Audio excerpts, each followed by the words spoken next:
4 बजे 40 ब्रेकिंग में आज की पहली बड़ी खबर। यूपी के डिप्टी सीएम केशव प्रसाद मौर्य ने न्यूज 24 पर आज बड़ा दावा किया। न्यूज 24 के editor in chief Anuradha Prasad से एक्सक्लूसिव बातचीत में केशव प्रसाद मौर्य ने कहा, अखिलेश मुंगेरी लाल के हसीन सपने देखते हैं जो कभी पूरा नहीं होगा। उन्होंने 400 सीट नहीं 400 खाली कुर्सियां मिलेंगी। जनता अखिलेश को नकार चुकी है। अगली बड़ी खबर इसी से जुड़ी आपको बताते हैं। यूपी के डिप्टी सीएम केशव प्रसाद मौर्य ने न्यूज 24 पर कहा कि अखिलेश के अपने पहले ही हार स्वीकार कर लेने से साफ है कि यूपी में क्या होने वाला है। अखिलेश के अपनों ने उनसे कहा कि 2022 में उनके हाथ से सत्ता निकल चुकी है। अखिलेश को लाइलाज रोग हो गया है। अखिलेश काम किए होते तो जीत का दावा कर पाते। अगली बड़ी खबर आपको बताते हैं। यूपी के डिप्टी सीएम केशव प्रसाद मौर्य ने कहा, राम मंदिर निर्माण से विपक्ष की छाती पट रही है। अयोध्या के बाद श्री कृष्ण जन्मभूमि का भी विकास होना चाहिए। न्यूज 24 के editor in chief Anuradha Prasad से एक्सक्लूसिव बातचीत में केशव प्रसाद मौर्य ने कृष्ण जन्मभूमि के विकास की बात की। केशव प्रसाद मौर्य ने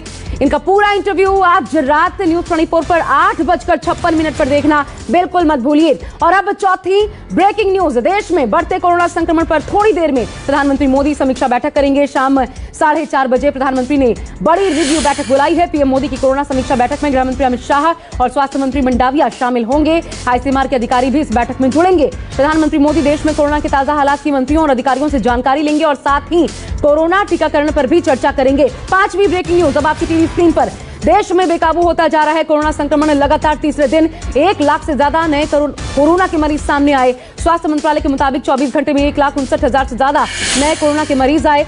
327 संक्रमितों की जान गई। 24 घंटे में 40,000 से ज्यादा मरीजों ने कोरोना को मात भी दी। एक्टिव मरीजों का आंकड़ा बढ़कर 5,90,000 से ज्यादा हो चुका है। अगली ब्रेकिंग न्यूज छठी स्क्रीन पर नजर डालिए। देश के 27 राज्यों में फैल चुका है ओमिक्रॉन वेरिएंट और देश में ओमिक्रॉन के मरीजों की तादाद में लगातार इजाफा हो रहा है। अब देश में ओमिक्रॉन के मरीजों का आंकड़ा 3,623 पर जा पहुंचा है। वायरस को फैलने से रोकने के लिए सभी सरकारें अलर्ट मोड पर काम कर रही हैं। राज्यों में सख्ती बढ़ती जा रही है, पर एक्सपर्ट्स के मुताबिक ओमिक्रॉन वेरिएंट ही देश में तीसरी लहर का जिम्मेदार है। अगली 7वीं ब्रेकिंग न्यूज। दिल्ली में कोरोना संक्रमण बहुत तेजी से बढ़ रहा है। दिल्ली में 24 घंटे में पिछले 8 महीने बाद सबसे ज्यादा नए मरीज सामने आए। आंकड़ों के मुताबिक दिल्ली में एक दिन में 20,000 से ज्यादा कोरोना पॉजिटिव केसेस मिले हैं। दिल्ली में कोविड संक्रमण की दर 19% से ज्यादा हुई। पिछले 24 घंटे में 7 मरीजों की मौत हुई। सीएम केजरीवाल ने आशंका जताई है कि आने वाले दिनों में 22,000 नए मरीज भी हो सकते हैं। अगली बड़ी खबर 8वीं दिल्ली से ही जुड़ी। दिल्ली में बढ़ते संक्रमण और संपूर्ण लॉकडाउन की चर्चा के बीच कोरोना नेगेटिव हुए सीएम अरविंद केजरीवाल ने आज प्रेस कॉन्फ्रेंस की। सीएम केजरीवाल ने साफ साफ कहा, लोग अगर मास्क पहनेंगे तो दिल्ली में लॉकडाउन नहीं लगाना पड़ेगा। सीएम केजरीवाल ने कहा, हम लॉकडाउन नहीं लगाना चाहते, कोशिश है कम से कम प्रतिबंध लगाएं। हालांकि सीएम केजरीवाल ने बढ़ते संक्रमण को चिंता की बात जरूर बताया है। नवी ब्रेकिंग न्यूज अब आपको बताते हैं। दिल्ली से ही हर रोज मरीजों की बढ़ोतरी ने चिंता पैदा कर दी है। बेलगाम कोरोना और ओमिक्रॉन के खतरे को देखते हुए दिल्ली आपदा प्रबंधन प्राधिकरण यानी कि डीडीएमए की बैठक बुलाई गई है। डीडीएमए की बैठक 10 जनवरी यानी कि कल होने वाली है। इस बैठक में कुछ और सख्तियों को लेकर चर्चा की जा सकती है। हालांकि दिल्ली सरकार संपूर्ण लॉकडाउन के खिलाफ है। अगली बड़ी खबर आपको बता दें, 10वीं दिल्ली के तमाम अस्पतालों में भी कोरोना संक्रमण का कहर है। दिल्ली एम्स में पिछले 24 घंटे में 200 मेडिकल स्टाफ संक्रमित हो चुके हैं। दिल्ली के लेडी हार्डिंग अस्पताल के भी मेडिसिन विभाग के आधे डॉक्टर होम क्वारंटीन हो चुके हैं। अस्पताल के करीब 100 से ज्यादा हेल्थ केयर वर्कर्स संक्रमित हैं। इधर सफदरजंग अस्पताल में भी कई डॉक्टरों और स्टाफ के कोरोना संक्रमित होने की खबर सामने आई है।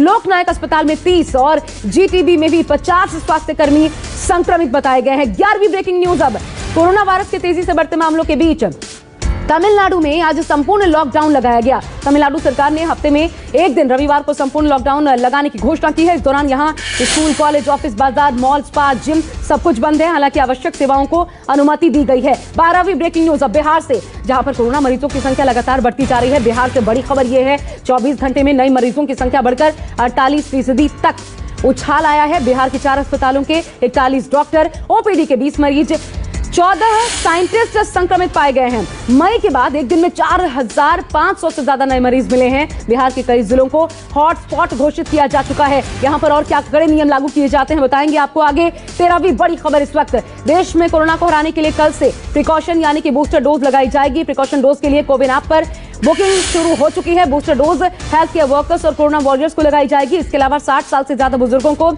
डॉक्टर के सलाह पर प्रिकॉशन डोज दी जाएगी, जो कि बूस्टर डोज कहा जा सकता है।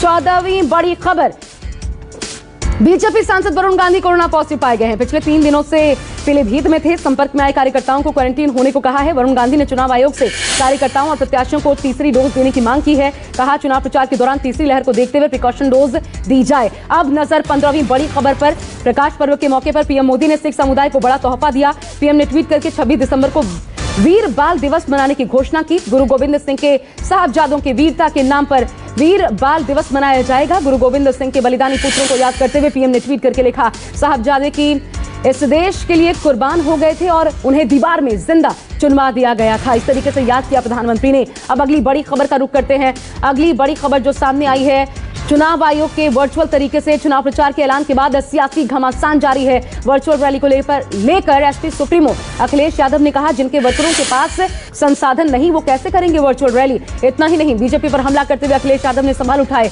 बीजेपी के लोग डिजिटल प्लेटफॉर्म पर कब्जा जमाए हुए हैं और ऐसे में छोटी पार्टियों को कैसे स्पेस मिलेगा। 17वीं ब्रेकिंग न्यूज अब आपकी टीवी स्क्रीन पर। चुनाव आयोग के ऐलान के बाद वर्चुअल रैलियों को लेकर कांग्रेस भी सवाल उठा रही है। कांग्रेस के वरिष्ठ नेता मल्लिकार्जुन खड़गे ने वर्चुअल रैली को लेकर कहा, वर्चुअल रैली से सत्ता पक्ष के लिए कोई परेशानी नहीं होगी, लेकिन जिन पार्टियों की आर्थिक स्थिति कमजोर है उन्हें समस्याओं का सामना करना पड़ेगा। 18वीं ब्रेकिंग न्यूज अब। यूपी में चुनाव की तारीखों के ऐलान के बाद मायावती ने बड़ा दावा किया। कहा यूपी में पूर्ण बहुमत से बीएसपी की सरकार बनेगी। प्रेस कॉन्फ्रेंस के दौरान मायावती ने कहा, बीएसपी के कथनी और करनी में अंतर नहीं है।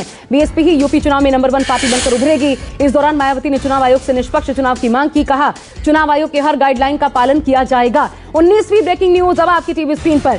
बीजेपी विधायकों की टिकट कटने पर यूपी के प्रदेश अध्यक्ष स्वतंत्र देव सिंह का बड़ा बयान सामने आया। कहा पार्टी के किसी भी विधायक का टिकट नहीं कटेगा, संसदीय बोर्ड उम्मीदवार तय करेगा। आयोग के फैसले का स्वागत करते हुए स्वतंत्र देव सिंह ने कहा, चुनाव में आयोग की हर गाइडलाइन का पालन बखूबी किया जाएगा। अगली बड़ी खबर पर अब नजर डालिए। समाजवादी पार्टी ने मुख्य निर्वाचन आयुक्त यानी कि सीईसी को चिट्ठी लिखी है। सीईसी को लिखी चिट्ठी में कई अधिकारियों की कार्यप्रणाली पर सवाल उठाए गए हैं। एसपी ने सीईसी से मांग की, कई अधिकारी ऐसे हैं जो पार्टी कार्यकर्ता की तरह काम कर रहे हैं, उन्हें तत्काल प्रभाव से हटाया जाना चाहिए। क्या होता है इस बड़ी खबर पर नजर लगातार बनी हुई है। 21वीं ब्रेकिंग न्यूज लेकिन अब आपको बताते हैं, बलवीर राजेवाल और गुरनाम चढ़ूनी में गठबंधन की अटकलें तेज हैं। बलवीर सिंह राजेवाल से मिलने पहुंचे गुरनाम सिंह चढ़ूनी। सूत्रों के हवाले से खबर है, मुलाकात के दौरान दोनों के बीच सीट शेयरिंग को लेकर चर्चा संभव है। खबर है पंजाब की सभी 117 सीटों पर दोनों की पार्टियां मिलकर चुनाव लड़ सकती हैं। आपको बता दें, गुरनाम सिंह चढ़ूनी आज अपनी पार्टी के उम्मीदवारों की पहली लिस्ट जारी करने वाले थे। 22वीं बड़ी खबर अब पंजाब से। पंजाब चुनाव में आम आदमी पार्टी और संयुक्त समाज मोर्चा के गठबंधन की संभावनाएं खत्म हो गई है। आम आदमी पार्टी पर बलवीर राजेवाल का बड़ा बयान सामने आया। राजेवाल ने कहा, आम आदमी पार्टी से गठबंधन की कोई गुंजाइश नहीं। इस दौरान आप पर लगाते आरोप को लेकर अपराधियों को मैदान में उतार रही है आम आदमी पार्टी। ये गंभीर बातें भी राजेवाल ने कही। दूसरी पार्टियों की तरह टिकटें बेचने का काम कर रही है आम आदमी पार्टी। अब अगली ब्रेकिंग न्यूज आपको बताते हैं। गोवा विधानसभा चुनाव के लिए आम आदमी पार्टी ने दूसरी लिस्ट जारी कर दी है। दूसरी लिस्ट में 10 उम्मीदवारों के नामों का ऐलान किया गया है, जबकि पहली सूची में भी 10 उम्मीदवारों के नामों की घोषणा की गई थी। 40 विधानसभा सीटों में से पार्टी अब तक 20 उम्मीदवारों के नामों की लिस्ट जारी कर चुकी है। कौन कौन से नाम सामने आए हैं, इस पर अपडेट्स लगातार न्यूज 24 पर बताते रहेंगे। लेकिन इस वक्त नजर 24वीं ब्रेकिंग न्यूज पर। बीजेपी ने फुनचोक स्टेंजन को लद्दाख का प्रदेश अध्यक्ष बनाया है। बीजेपी अध्यक्ष जेपी नड्डा ने फुनचोक स्टेंजन को लद्दाख बीजेपी के प्रदेश अध्यक्ष के तौर पर नियुक्त किया। वहीं दूसरी तरफ केएन कास्मिकोया को लक्षद्वीप की जिम्मेदारी सौंपी गई। बीजेपी महासचिव अरुण सिंह ने इन नए नियुक्तियों के बारे में खुद जानकारी दी। 25वीं ब्रेकिंग न्यूज अब। केंद्रीय स्वास्थ्य मंत्री मनसुख मंडाविया ने आज नीट पीजी काउंसलिंग की तारीखों की घोषणा कर दी। 12 जनवरी से नीट पीजी की काउंसलिंग शुरू होगी। आपको बता दें, नीट पीजी काउंसलिंग और आरक्षण के मामले में सुप्रीम कोर्ट ने फैसला सुनाते हुए काउंसलिंग को मंजूरी दे दी थी। अब 26वीं ब्रेकिंग न्यूज जो अहमदाबाद से सामने आई। अहमदाबाद इंडियन कोस्ट गार्ड के हाथ आज एक बड़ी कामयाबी लगी। ऑपरेशन के दौरान अरब सागर में एक पाकिस्तानी नाव को पकड़ा गया। इस नाव में चालक दल के साथ 10 पाकिस्तानी सवार थे। बताया जा रहा है पाकिस्तानी नाव यासीन भारत की सीमा में प्रवेश करने की कोशिश कर रही थी। उसी दौरान कोस्ट गार्ड के अफसरों ने पाकिस्तानियों को गिरफ्तार कर लिया। पकड़े गए पाकिस्तानियों को पूछताछ के लिए पोरबंदर लाया गया है। अगली ब्रेकिंग न्यूज अब आपको बताते हैं। भोपाल से सामने आई सुल्ली डील ऐप के मास्टरमाइंड को दिल्ली पुलिस ने गिरफ्तार कर लिया है। दिल्ली पुलिस ने मुस्लिम महिलाओं को ट्रोल करने के इस सुल्ली ऐप के मास्टरमाइंड ओमकारेश्वर ठाकुर को इंदौर से गिरफ्तार किया। पुलिस अपने साथ घर से मोबाइल और लैपटॉप भी जब्त कर ले गई। माना जा रहा है पुलिस सख्त कार्रवाई इस मामले में कर सकती है। नजर रहेगी इस बड़ी खबर पर। लेकिन 28वीं बड़ी खबर इस वक्त क्या है, देख लीजिए। मौसम में सुधार के बाद श्रीनगर हवाई अड्डे से उड़ानें फिर से शुरू हो चुकी हैं। भारी बर्फबारी के बाद कल श्रीनगर एयरपोर्ट पर सभी उड़ानें रद्द कर दी गई थी। कई दिनों से जारी बर्फबारी के बाद रनवे पर कई फीट बर्फ जमा थी। कल करीब 40 फ्लाइट्स को कैंसिल करना पड़ा था। अब रनवे से बर्फ को हटा लिया गया है। हालांकि जम्मू कश्मीर में बर्फबारी को लेकर अभी भी रेड अलर्ट जारी किया गया है। 29वीं ब्रेकिंग न्यूज। अब जम्मू कश्मीर में भारी बर्फबारी हो रही है, इसके चलते सड़कों पर कई फीट बर्फ जमा है। बर्फबारी की वजह से कई गाड़ियां अलग अलग जगहों पर फंसी हुई हैं। कुलगाम गुलमर्ग में बर्फ जमने के चलते आवाजाही बंद है। इसके बाद स्नो कटर से रास्ते पर जमी बर्फ को हटाया गया। उत्तराखंड के बद्रीनाथ, इधर गंगोत्री में भी जमकर बर्फबारी हुई, कई रास्ते बंद हो चुके हैं।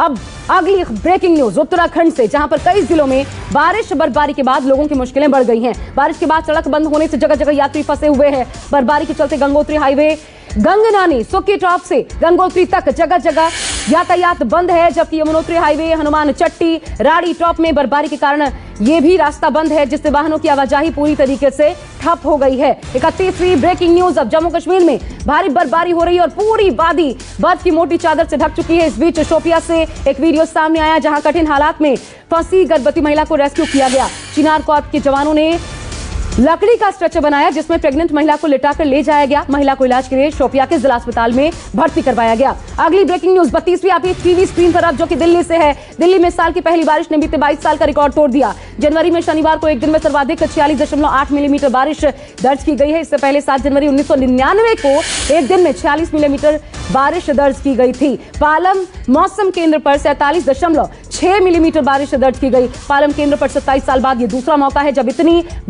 बारिश हुई है। इससे पहले वर्ष 1995 में इस केंद्र पर 52.2 मिलीमीटर बारिश दर्ज की गई थी। 33वीं ब्रेकिंग न्यूज झारखंड से। झारखंड के गुमला में माइंस में सबसे बड़ा नक्सली हमला देखने को मिला। नक्सलियों ने माइंस पर हमला कर 27 गाड़ियों को जला दिया। माइंस के कर्मचारियों के साथ बातचीत की गई। इसमें 3 सुपरवाइजर, एक ऑपरेटर गंभीर रूप से जख्मी हो गए। बताया जा रहा है करीब 50 की तादाद में नक्सलियों ने 1.5 घंटे तक माइंस को घेरे रखा था। 34वीं ब्रेकिंग न्यूज पर अब नजर। कोरोना के बीच भीड़ भाड़ को कम करने के लिए ऑनलाइन खरीदारी शुरू की गई थी। अब इस ऑनलाइन प्लेटफॉर्म के जरिए अवैध हथियारों की बिक्री भी शुरू हो गई है। जोधपुर में वैष्णाराम गैंग से जुड़ा एक सदस्य सोशल मीडिया पर हथियारों की मार्केटिंग कर रहा है। पुलिस का दावा है जल्द ही सोशल मीडिया पर अवैध हथियार बेचने वालों पर कार्रवाई की जाएगी। अब आपको 35वीं ब्रेकिंग न्यूज बताते हैं। बिहार के अरवल में पुलिस ने दुर्घटनाग्रस्त कार से भारी मात्रा में शराब की बोतलें बरामद की। औरंगाबाद की ओर से आ रही कार ने एक ट्रैक्टर को टक्कर मार दी थी। इससे कार दुर्घटनाग्रस्त हो गई। दुर्घटना के बाद ग्रामीणों ने पुलिस को जानकारी दी। इसके बाद मौके पर पहुंची पुलिस ने कार की तलाशी ली तो कार के अंदर से भारी मात्रा में शराब की बोतलें बरामद हुई।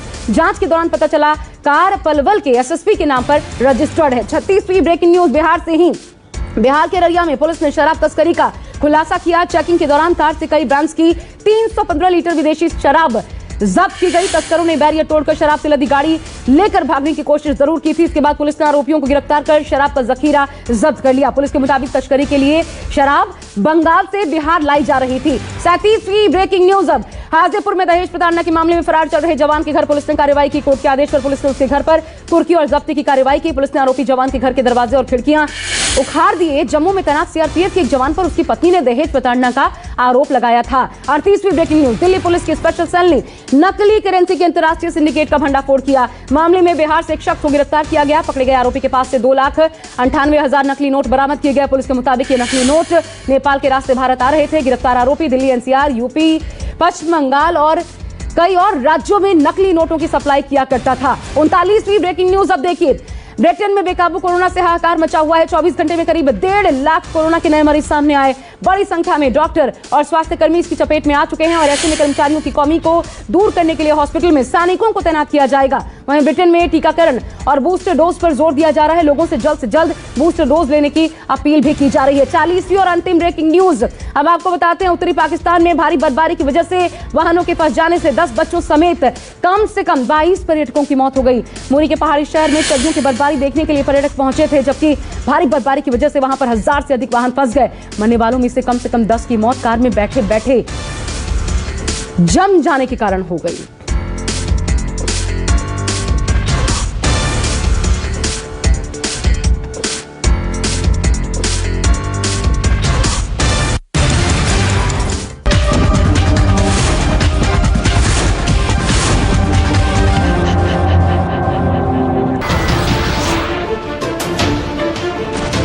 नमस्कार, मैं हूं मानक गुप्ता। अगर आपको हमारा ये वीडियो पसंद आया हो तो इसे लाइक और शेयर जरूर करें और हां, हमें सब्सक्राइब और फॉलो करना ना भूलें ताकि आप देश और दुनिया की कोई खबर मिस ना करें।